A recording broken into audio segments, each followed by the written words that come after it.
Very auspicious day.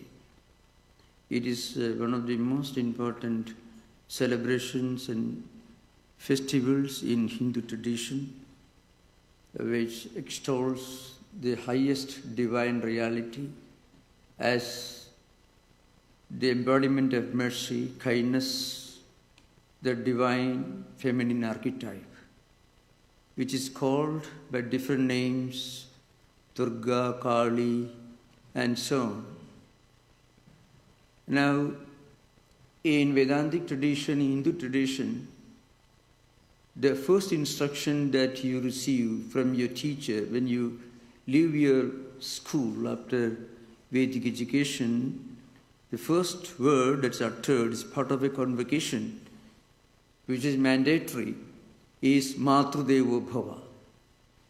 This passage continues Matrudevo Bhava, Pitudevo Bhava, and so on. But the first instruction that you should give to your child from mother is you should respect and honor your mother as much as you respect God Himself. And the same instruction is given by a teacher who addresses a group of students who leave the school after a very long period of education. Now, I mentioned that Divine Mother is the embodiment of kindness and mercy. You know, when for the first time, a well-known book on Tantra, the Mahanirvana Tantra, it was translated into English and published as part of the Harvard Oriental School series, right? Maybe in 1870s, before Vivekananda came to this country. The book was already published. They were publishing a number of books based on manuscripts, very inaccurate, absolutely misleading translations of these great tantric books. Now, it was not deliberately misleading because that was the only way possible at that time. There were not many scholars who knew Sanskrit and also English. So frequently, many of these translations, which were later corrected, and more accurate versions of the same books were published in later years.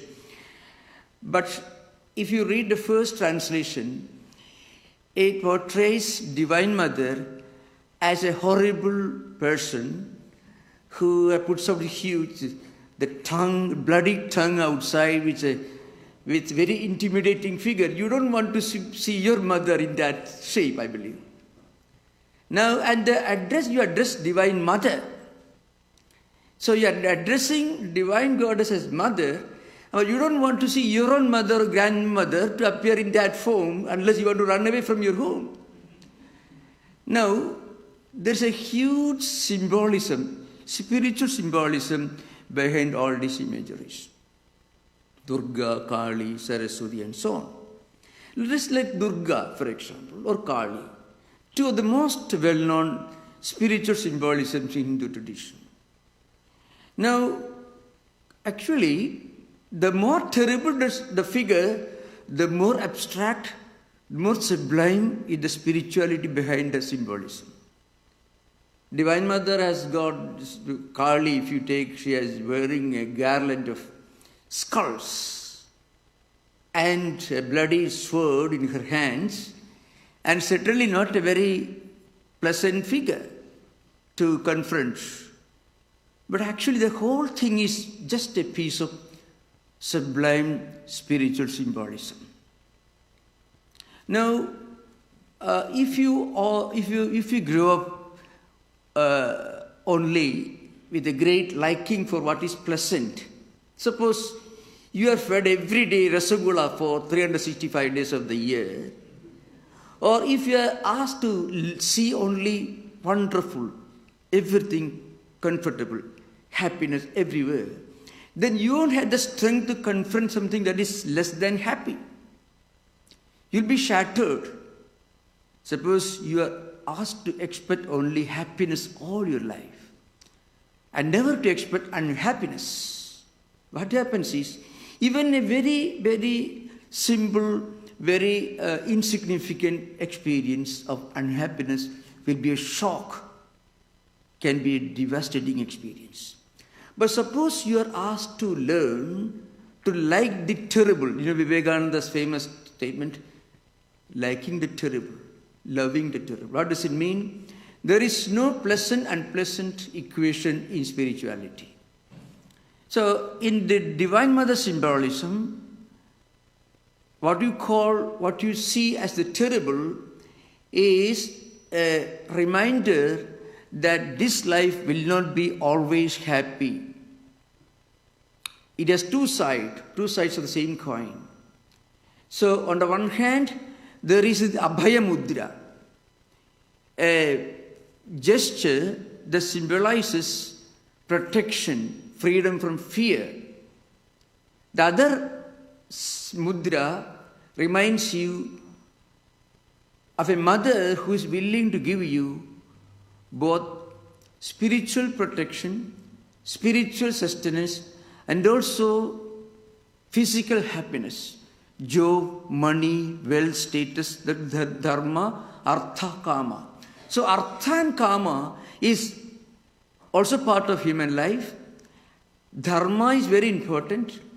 The ultimate goal is to go beyond this artha and kama, to transcend both, reach a point where you are able to look upon the terrible as non-different from happiness. So you should be able to like the terrible. Vivekananda, there is one sentence, he said, liking the terrible, loving the terrible. So what it means is, Divine Mother, the symbolism that contains all the four values of human life. We need dharma. Dharma is the ethical, universal, regulating principle that should guide our endeavor to achieve prosperity and success, wealth, and all that we need in this worldly life.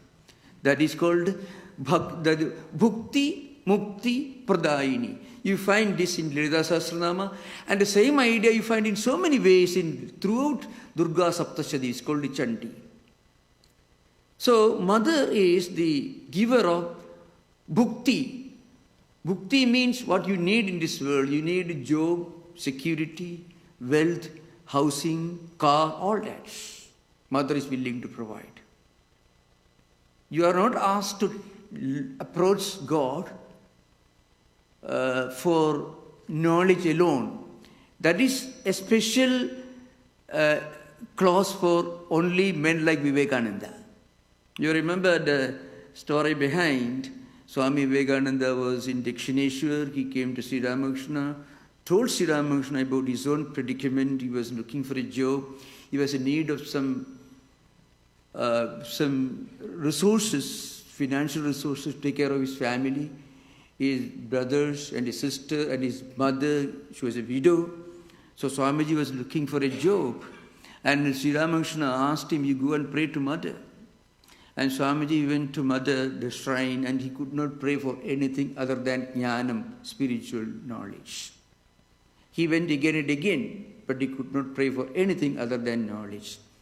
Sri Ramakrishna was deliberately teaching Vivekananda to be a seeker of knowledge alone. But the same Sri Ramakrishna had a different approach to Azra, who was running away from his home. He had a responsibility, he had his wife, parents and children to take care of, and he was going away from his home and staying in the temple, pretending to be a great spiritual seeker. Sri Ramakrishna asked him, go back to your home and take care of your family, get a job, get some money, take care of your children. So you see two contrasting examples. Vivekananda was compelled to seek only knowledge, spiritual enlightenment. Azra was sitting in the temple, apparently meditating, but Sri Ramakrishna knew that he was not actually such an exalted seeker. So Sri Ramakrishna asked him to go back to his home, leave this temple and go to your home and work hard, make money and take care of family. So two contrasting examples. So Mother is actually an interesting symbolism, represents a very wonderful spiritual symbolism. Mother gives you what you need in this world.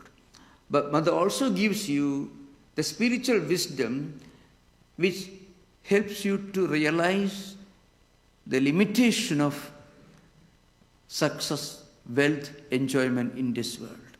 The mother helps you to go beyond worldliness, at the same time gives you what you need to live happily in this world. That is, bhukti and mukti, these two terms are used.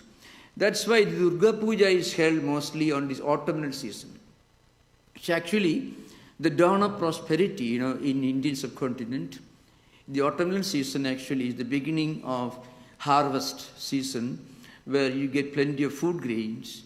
Agriculture society, a grain society in ancient times. So, Sharatkale Pujida iti Sharada is one of the definitions given to Divine Mother, whether Durga, Kali, all these divine feminine archetype.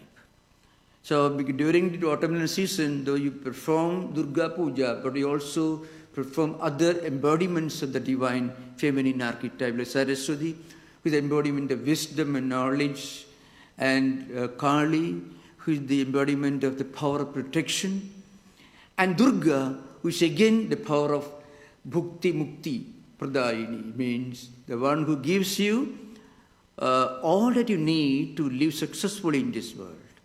At the same time, along with that, gives you the wisdom that helps you to realize, to go beyond empirical worldly values. So it is the most complete, the most abstract spiritual symbolism, the Durga Puja. That's why this puja is performed mostly in this autumnal season, which is called this season in the Indian subcontinent.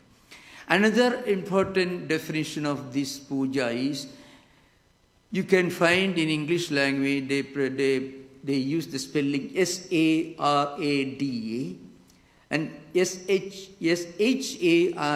Sharada is what I mentioned earlier, Sharat Kale Pujida, the divine archetype, the embodiment of prosperity and spiritual wisdom, who is invoked, welcomed, worshipped, and again requested to go back to her own embodiment in the Himalayas. That is the puja, that's how the puja proceeds. In the Mahalaya, the beginning, the mother is invoked. She is residing somewhere in the Himalayas. Uttame Shikhare Devi, and in the Krishna Yajurveda. So, that, oh Devi, you are living on the highest mountains of the Himalayas. And she is invoked, welcomed, worshipped for 9 days, and sometimes 10 days in different places. This Durga Puja is one way or other performed in so many different ways in so many different parts of India, given different names. The most well-known, of course, form of this puja season is Durga Puja season. So she is welcomed, invoked, worshipped, and during this worship, she is worshipped as Kali, the power of protection, as Saraswati, the embodiment of knowledge, and Durga, the complete spiritual symbolism. And then she requested to depart, go back to the Himalayas, only to come back next year. So it's a very complete spiritual symbolism. Behind the picture, behind the image, there is a transcendental spiritual symbolism. As I mentioned earlier, the next interpretation is Sarada. Saram Dadadidi Sarada. Somebody who gives you Saram. Saram means the essence of spiritual wisdom. That is the meaning of it. So, it is a very wonderful occasion, a joyous occasion. So, instead of giving a very long talk, I would rather chant one of the well-known hymns on Divine Mother. It is called Durga Suktam. It is part of Mahanarayana Upanishad tradition, but actually it is from Krishna Yajurveda. It is a well-known. There are many. Medha Suktam is there. There are so many. The same mantra, the same sukta in a different form you find in Rigveda. You can find in Yajurveda and so on. So, The first one is a prayer, O Mother, we offer oblations to you. May the all-knowing one destroy what is unfriendly to us. I mean, asking for protection from enemies within our own mind and also from enemies from outside. That's why Om Jadavedase Sunavama Mamarati Yato Nidahati Vedaha Sanaparshadati Durgani Vishwadhaveva Sindhum Duridatyaknihi. So Vedas Sarvaveta Aknihi Athava Taddevadhumsi Jnanadigam Asmakam Satrutam Vichada Niyamena Dahadu. So there is a prayer for destroying your enemies. There's a Sanskrit commentary. But it means prayer for destroying your enemies within. All our emotional negativity, all our mental blocks, karmic blocks, emotional blocks, things that we cannot really understand but which prevent us from doing what we want to do for our own good. These are all different karmic blocks. Oh Mother, please break them all and turn my mind into our own best friend. So, the literal translation can be totally misleading. There's a great symbolism in the language. Literal translation is kill my enemies, more like the prayers in the Old Testament. Oh Yehovah, please turn your enemies to my hands and then crush them. Nothing of the kind here. Because the commentators going back to 2000 BC, they have themselves written, enemies within our own mind. Enemies means negativity, problems, emotional problems, intellectual problems, doubts, anxieties. And turn my own mind into my own best friend. Tamak nivarnam tapasa jvalendim vairochanim karma phaleshu justam Durgam devigam sharanamaham prapadde sudarasidharase namaha. So you see here, point is, aham sharanamaham prapadde, I take refuge in you. I take complete refuge in the Divine Mother for protection, for knowledge, for power, for living a life which is happy in this world, but also happy in a transcendental sense. So the same idea. A mother who gives you what you need to live in this world, a happy life, and also a mother who slowly takes you beyond the so-called happiness at the empirical level. Because happiness at this empirical level cannot be a permanent experience. Agnitum parayanavyo asman swasti bhiradi durgani vishwa pusha prithvi bahulana urvi bhavayato gayatanaya yasamyoh. So this again is a prayer.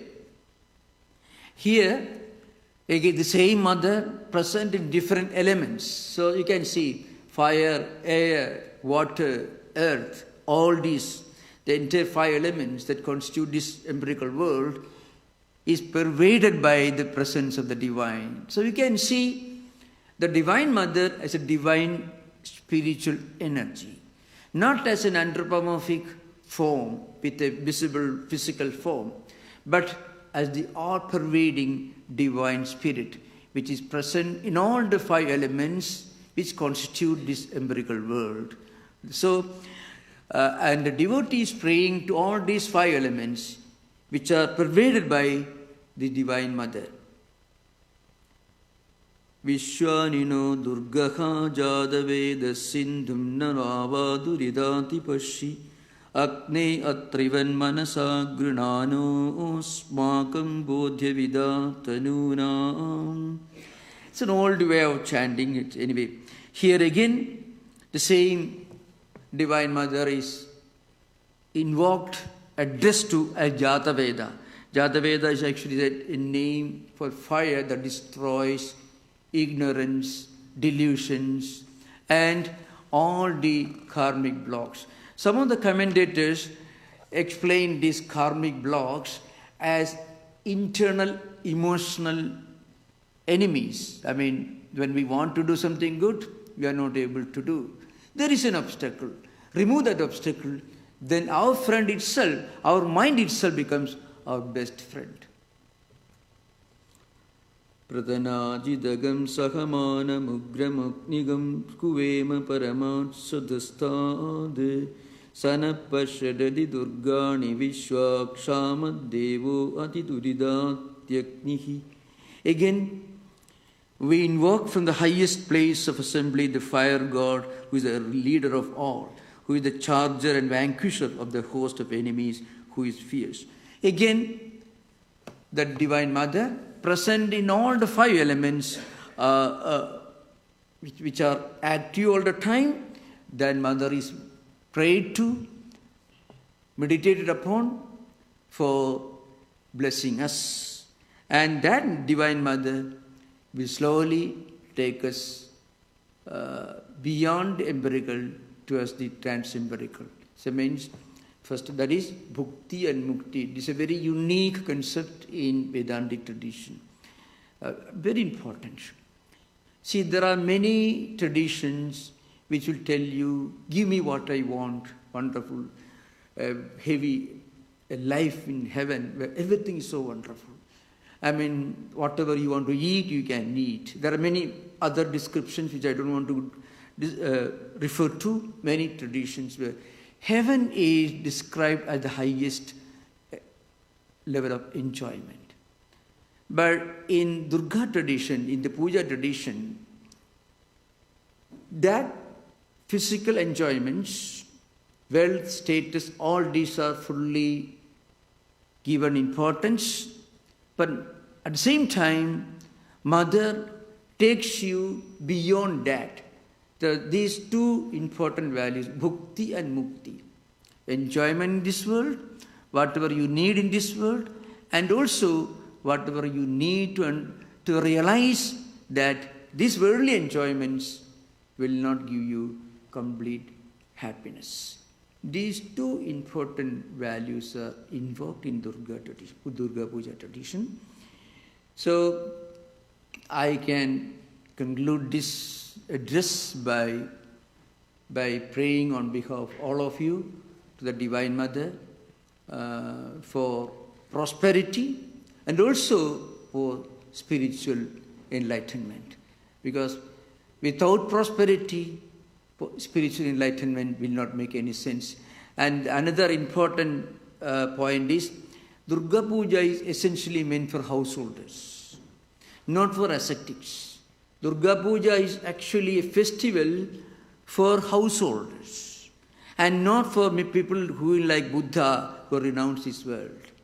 Because they need enjoyments in this world, artha and kama, but without deviating from the path of dharma.